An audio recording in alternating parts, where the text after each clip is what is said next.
And thank you for joining us for KREM 2 News at 11 tonight. I'm Mark Hanrahan. In just a matter of weeks, thousands of students from across the inland Northwest will head back to school. And unlike last year, the vast majority of students will return to in-person learning. But what will that look like this year? KREM 2's Morgan Trout joining us live in the studio tonight. And Morgan, what can parents expect this school year? Mark, like usual, tonight's meeting was intense. Let's get right to it. Masks will be required, with some exceptions like when they're eating or when students are outdoors. That wasn't the entire meeting. There were two major items on the agenda. Like you said, what is the school year going to look like for community members? Also, a potential new equity policy based around eliminating barriers and improving access for all students.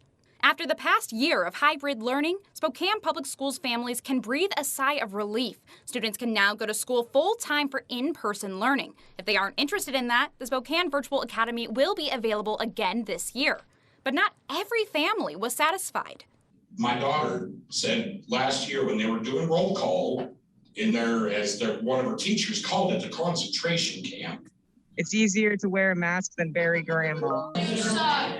I am appalled that people are standing here saying that it's not the school's job to institute safety procedures and that we can't be talking about critical race theory because that's the parents' job, yet you can't seem to find it within your own selves to talk about preserving our society.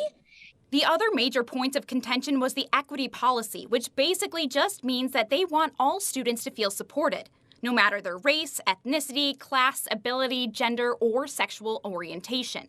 With critical race theory in the news, the school district had to take the time to differentiate between CRT and their proposed policy. CRT is an academic concept based around how racism is embedded in our institutions and our laws. School leaders say that's too complex to be utilized in high school level learning and below. So, SPS does not teach critical race theory. The board voted to move forward with the new equity policy. All that really means for parents is that your child will have just as much of an opportunity as the student who sits beside them in math class. We will have more information on our website about the school updates. In the studio tonight, Morgan Trout, KREM 2 News.